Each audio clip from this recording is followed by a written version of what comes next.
Hi, welcome to infinite creation. Summer வந்தாச்சு. Summer வந்தாலே வெள்ளரிக்காய் சீசன் களை கட்ட ஆரம்பிச்சிடும். வெள்ளரிக்காயில் ஏராளமான நீர்ச்சத்து, ஊட்டச்சத்துக்கள், அதோட ஏராளமான ஆன்டி ஆக்சிடென்ட்களும் இருக்கு. ஒரு வெள்ளரிக்காயில் 96% நீர்ச்சத்து இருக்கு. பச்சை நிறத்தில் நீளமான அதிக நீர்ச்சத்து நிறைந்த ஒரு காய்கறி இல்லை, இது ஒரு பழம். நாம இதை ஒரு காய்கறின்னு நினைக்கிறோம், ஆனால் இது பழ இனத்தை சார்ந்தது. ஃப்ரெஷ்ஷான வெள்ளரிக்காய் என்னோட மாடி தோட்டத்திலேருந்து எடுத்திருக்கேன்.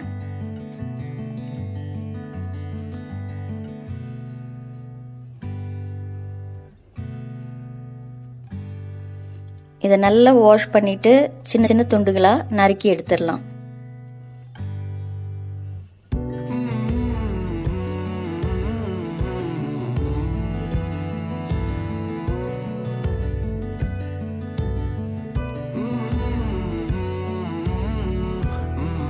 நறுக்கின துண்டுகளை மிக்ஸி ஜாரில் சேர்க்கிறேன்.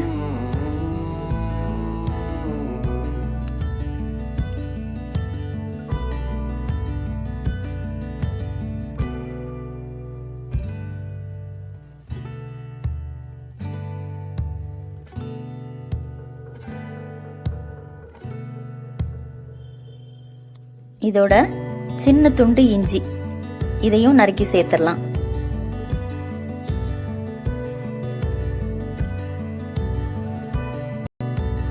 இது இப்போ நல்லா அரைச்சி எடுத்துடலாம். அரைச்ச விழுத வடிகட்டி எடுத்துடலாம்.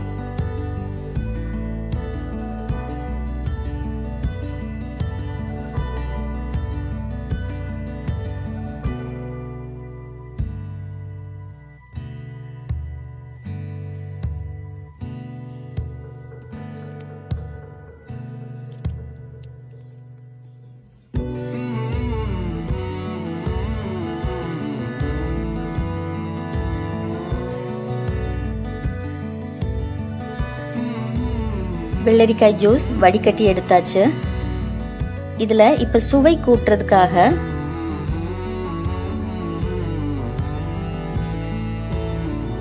தேன் சேர்க்கிறேன்.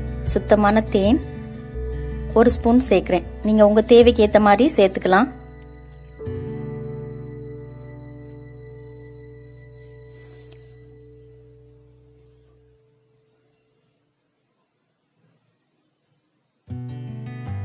வடிகட்டின ஜூஸையும் சேர்த்துடலாம்.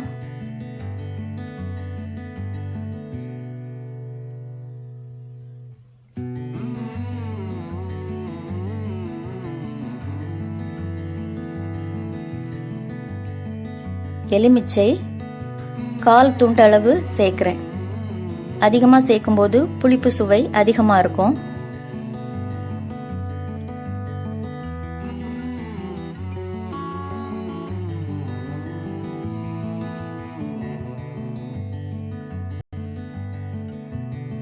இது இப்போ நல்லா கலந்து விட்டுலாம். அவ்வளோதான், அருமையான ரிஃப்ரெஷிங்கான இனிப்பு சுவை கலந்த வெள்ளரிக்காய் ஜூஸ் தயார். இப்போ இனிப்பு சுவை பிடிக்காதவங்களுக்காக இன்னொரு மெத்தட்ல வெள்ளரிக்காய் ஜூஸ்.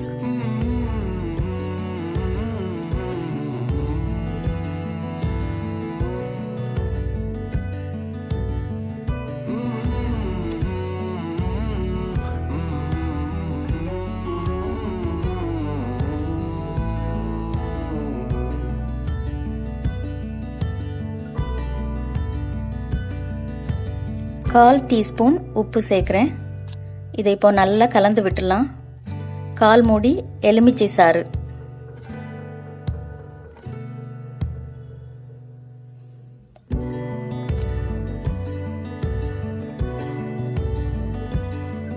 உப்பு சுவை கலந்த வெள்ளரிக்காய் ஜூஸ் தயார். 2 வெவ்வேறு சுவைகள்ல வெள்ளரிக்காய் ஜூஸ் தயாராயாச்சு.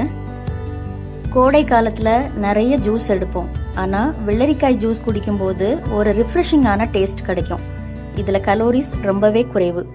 1 கப் வெள்ளரிக்காய் ஜூஸ்ல 16 கலோரிஸ் தான் இருக்கு.